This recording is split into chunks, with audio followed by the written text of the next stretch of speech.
आशीष शेख और आप देख रहे हैं CTV न्यूज हर कदम खबर की ओर। तो आइए नजर डालते हैं आज की ताजा सुर्खियों पर आपके पसंदीदा खबरें फटाफट में। Sponsored by Sharda classes Nagpur. Bhadravati के शिंदे परिवार ने मानो अपने आप को कोरोना रुग्णों की सेवा के लिए झोंक सा दिया है। पहले अपने मंगल कार्यालय को कोविड सेंटर बनाया, फिर रुग्णों का इलाज मुफ्त में कराने लगे और अब ऑक्सीजन की जरूरत देखकर ऑक्सीजन कॉन्सेंट्रेटर लगाकर शिंदे परिवार सही मायने में जन सेवक आ रहा है नजर। कोरोना की महामारी के बढ़ते रुग्णों की संख्या को देखकर निजी अस्पतालों को दी कोविड सेंटर की परमिशन, साथ ही रुग्णों के लिए कीमत भी की थी तय। बावजूद इसके कई निजी अस्पताल रुग्णों से ज्यादा पैसे ऐंठने के मामले राष्ट्रवादी कांग्रेस के पास आए। इस पर राजीव कक्कड़ ने अपने सहयोगी के साथ जिलाधिकारी को दिया निवेदन और ऐसे मामलों को रोकने की मांग। चंद्रपुर के जिलाधिकारी अजय गुल्हाने ने जिला परिषद के CEO राहुल कड़ीले के साथ जिले के कोविड सेंटर्स को दी भेंट, जिसमें चंद्रपुर, बल्लारपुर, विसापुर तथा कलमना के कोविड सेंटर्स है शामिल। इन सेंटर्स पर उपलब्ध स्वास्थ्य सेवाओं के बारे में ली जानकारी तथा कई जगह ऑक्सीजन बेड बढ़ाने पर दिया जोर। केंद्र सरकार के मुख्य वैज्ञानिक के विजय राघवन ने कल एक पत्र परिषद ली, जिसमें उन्होंने देश में कोरोना का तीसरा दौर शुरू होने की बात कही, लेकिन ये दौर आएगा कब इसके बारे में कुछ कहा नहीं जा सकता, ऐसा भी कथन उन्होंने किया। दूसरी लहर इतनी दर्दनाक होगी इसका भी किसी ने अनुमान नहीं लगाया था तथा तीसरी लहर से बचने के लिए देशवासियों को सावधानी बरतने की दी हिदायत। एक जंगली जानवर के हमले में मारे गए खेत मजदूर की बीवी को चंद्रपुर जिला मध्यवर्ती सहकारी बैंक के अध्यक्ष संतोष रावत तथा संचालक रविंद्र शिंदे ने 10,000 का चेक सुपुर्द कर दिया। मानवता का परिचय। संचालक रविंद्र शिंदे ने इस मामले में आगे आते हुए इस महिला की मदद करने पर सभी और उनकी की जा रही है प्रशंसा।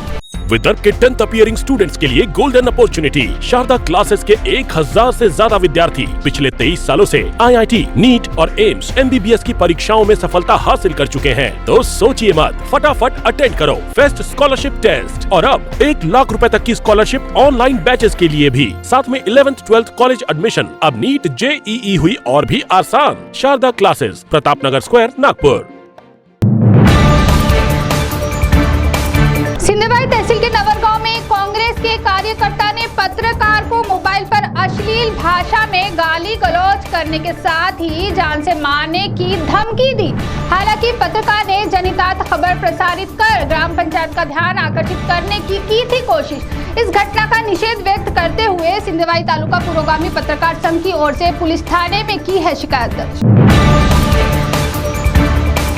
बनी तहसील के राजूर में 2 चिकन व्यापारी में हुई लड़ाई और इस लड़ाई में मुर्गी काटने के लिए इस्तेमाल किए जाने वाले सत्तूर से किया एक दूसरे पर वार, जिसमें एक व्यक्ति के जख्मी होने की है खबर। एक ग्राहक को अपने दुकान में लाने पर से ये हुई थी लड़ाई और दोनों व्यापारी ने एक दूसरे की पुलिस थाने में की है शिकायत। चंद्रपुर जिले में शराब वैसे ही अवैध तरीकों से आती ही है, किंतु अब आसपास के जिलों में लॉकडाउन होने से कई शराब प्रेमी महुए की शराब का सेवन करने लग गए हैं, जिसके कारण जंगल परिसर में महुए की शराब का उत्पादन बड़े पैमाने पर हो रहा है। इसी के चलते चिमूर तहसील के कवरसी जंगल परिसर में पुलिस ने छापा मारकर करीबन 4,63,000 का मुद्देमाल किया जब्त।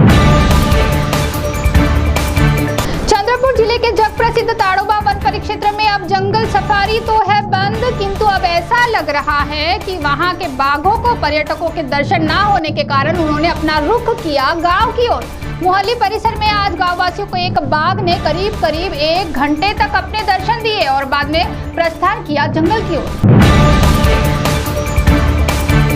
चंद्रपुर शहर के SP कॉलेज परिसर में होम्योपैथी के फाइनल ईयर में पढ़ने वाले विद्यार्थी ने कोरोना रुग्णों पर इलाज करना कर दिया था शुरू। बदले में 1 से 1.5 लाख रुपए लेता था ये विद्यार्थी, किंतु इसके द्वारा किए गए इलाज से एक व्यक्ति की हुई मृत्यु और ये मामला आया सामने। जब तक संगठन पहुंची इनके घर तो ये महाशय थे घर से फरार। तो CTV न्यूज हर कदम खबर की ओर में थी। खबरें फटाफट मिलते हैं कुछ ही देर में नई खबरों के साथ। आप बने रहिए CTV के साथ। नमस्कार।